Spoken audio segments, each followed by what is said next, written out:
Experiencing narcissistic abuse is one of the most damaging and destructive experiences, but it can leave you with some of the most important and crucial lessons about how world functions in general, how you relate with people or how people behave.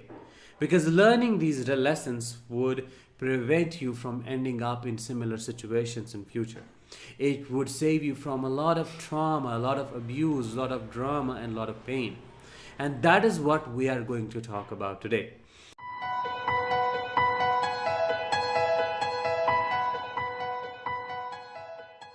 Hi, I am Danish, a narcissistic abuse recovery professional, and in this episode, we are going to talk about 5 crucial lessons to learn after narcissistic abuse.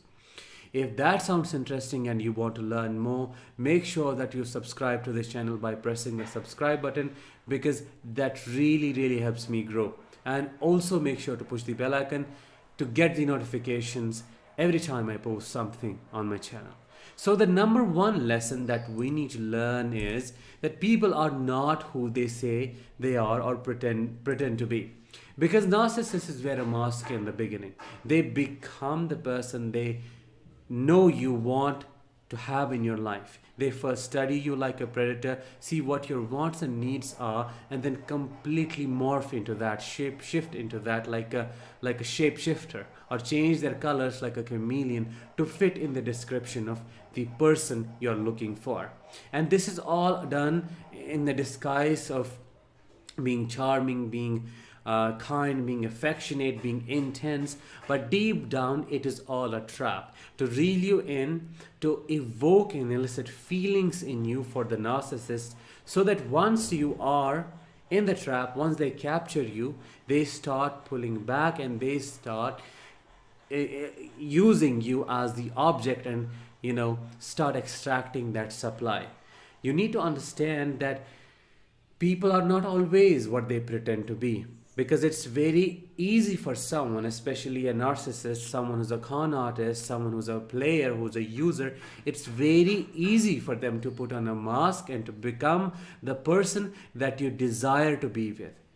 One of the main reasons why it is so easy for them is because they do not have the moral compass that is absolutely necessary for a person to have when it comes to deciding or differentiating wrong from right. So you do not have to go with the outward appearances, not only physical appearances but emotional appearances as well.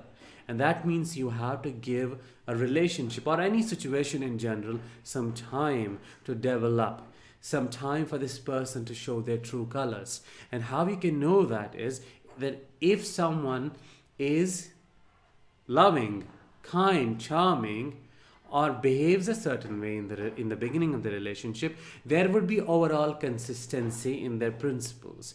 There would be overall consistency in their behaviorism. There would be overall consistency in their values. There would be overall consistency in what they believe in. Because a narcissist can alter their personality, change their values, their belief system, can almost mirror you just to make sure that you fall in love with a reflection of yours. So you have to understand that, and this is our lesson number 1, which takes us to the lesson number 2. People are not who you feel they are. I have seen many people and I have come across many people who are kind, who are empathetic, who are compassionate, who believe in the greater good, who believe that everybody is deep down filled with goodness, filled with purity and authenticity. And this blinder, this bias, this distorted way of seeing is taken advantage of by the narcissist. Just because you see this world or you relate with people a certain way does not mean that everyone else sees it the same way. Just because you feel that they are charming, they are kind like you, they're empathetic, they're giving, or they speak the same language in a way, the love language, does not mean that it is authentic. And the best indicator, the best judge of that would be the time. If there is consistency, the regularity that we need, that means It is a part of their core nature. But just because you feel a certain way, you think about people a certain way, and they start reflecting it back, does not mean that this is who they are, or does not confirm that what you feel about them is the genuine, true reality about this person. Confirmation bias and counter projection can be the two big obstacles, big traps that can trap you in a situation like a narcissistic relationship. Confirmation bias is nothing but having a certain idea, a certain belief about something, be it a person, be it how world functions, and then unconsciously looking for behavioral or cognitive confirmations in other people, so that the belief that you have about the world or people in general is reinforced, and you assume that what you believe is true. That, for example, you can believe that everybody is as empathetic as you are, or everybody is as giving as you are. And a narcissist can pretend to be giving in the beginning, to be empathetic in the beginning, and if you are functioning out of or seeing this person through those blinders of confirmation bias, you are going to get fooled, because their personality is not the reality. The key to prevent from projecting your own feelings onto others is to look at people objectively when you try to understand their nature. Because if it is all subjective, and if you just look at them through yourself, you're not going to get the clear picture. Objectivity is the key. Try to look at this person through a third person's view. How would your friends see them? Would they see the same thing? And probably then you can talk with your friend, or rather, ask your friend to meet this person and see what they have to say, what their observations are. Before we move to the lesson number 3, I'm really interested to know what your learnings are, what your lessons are that you have taken from the experience of narcissistic abuse. Whatever they are, please share them with me and other survivors in the comments below, and help to enlighten the path of others by educating them. So let's move to the lesson number 3, which is that someone can cause severe damage without ever touching you. When we talk about abuse, when you hear the word abuse, or rather general people, an average person, whenever they hear the word abuse, the imagery they develop in their brain is a person hitting the other person, or some kind of physical violence, or a form of violence that is visible to the eye, or that is overt in general. But if you are a survivor of covert narcissistic abuse, you may know, or you would already know, that a person can destroy you, break you down into pieces without ever touching you, without even raising their voice at you. Abuse is not always visible. Abuse is not always overt. Covert narcissistic abuse is so hidden that it damages people without them knowing what exactly caused the damage. I remember I was sitting with one of my clients recently, and this is what she said, because she was a survivor of covert narcissistic abuse. This is what she shared with me. She said, being with that person, being with a narcissist, felt like as if I was kept in a gas chamber, but this gas was undetectable. It was like carbon monoxide. Carbon monoxide is a smellless gas that you cannot detect because there is no smell. You keep inhaling it. The only time you know there's something wrong is when you feel dizzy, and then it's up to you if you leave the room.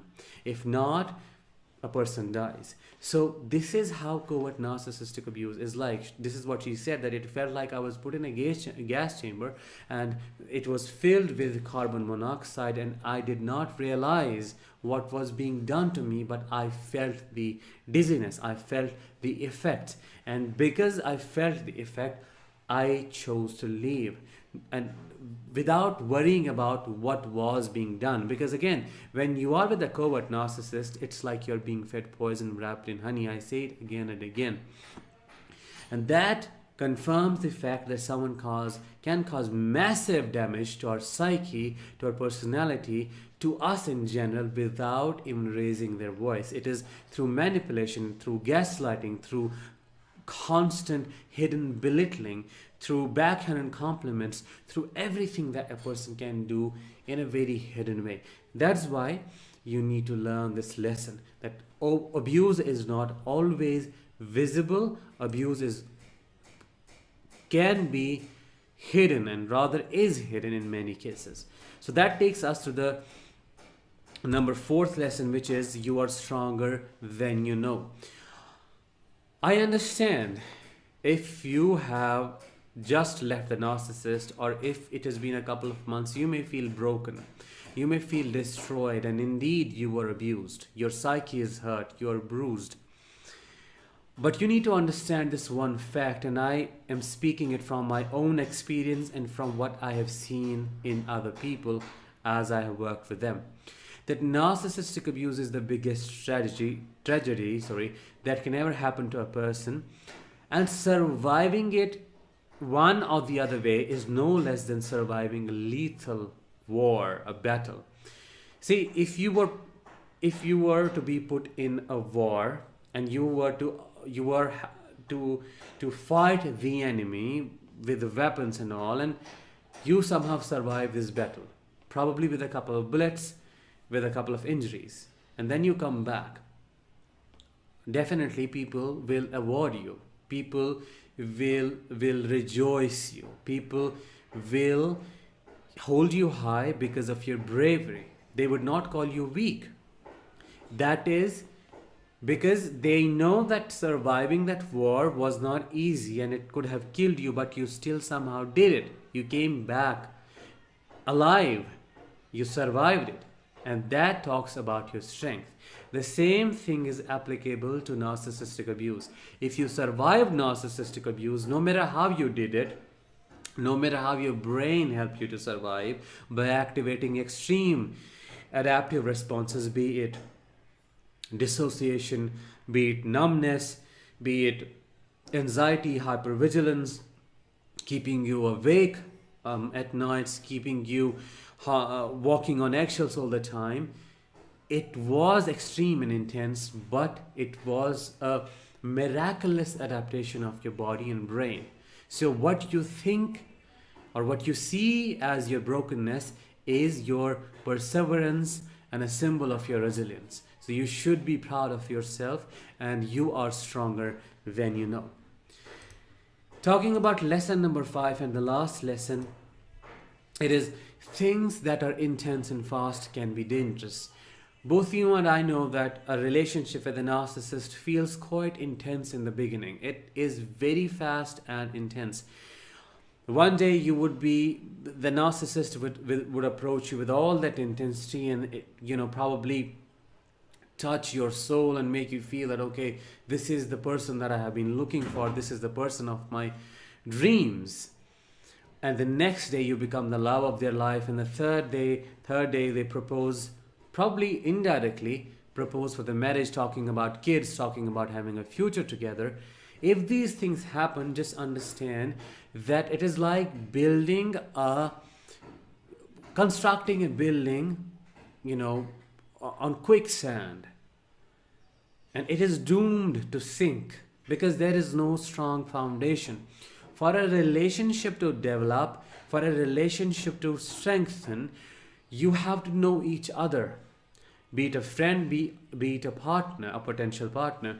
You have to understand each other's likes, dislikes, personality, behaviorisms, thought processes, values, belief systems, and that cannot happen overnight. Heck, not even in a couple of weeks. It takes months, I think, or even years for some people to develop that kind of bond and connection. So if anything, especially when we talk about relationships, if anything is fast, intense, you must understand that there is something wrong, going on right there, because again you have to remember the metaphor of this constructing a building on quicksand. Know that it has no foundation and it will sink, and then it will take you with it, and that would cause a lot of pain. And that being said, when it comes to taking crucial decisions like entering a relationship, as I said earlier, you should always take time to think, know, and understand. Do not let the intensity blind you. Do not let the charm create the blinders that distort your perception. Because from all the lessons that we talked about, a person is not necessarily who they pretend to be in the beginning. You have to take time, you have to be patient, and you have to work on your healing for you to embody all of these lessons. So I hope I was able to help you understand and learn some of the crucial and most important lessons today in this episode. If you liked this video, make sure that you drop a thumbs up and you subscribe to the channel, and you share this video with other people who are in their healing journey after narcissistic abuse. I'll talk with you very soon. Till then, let the healing begin.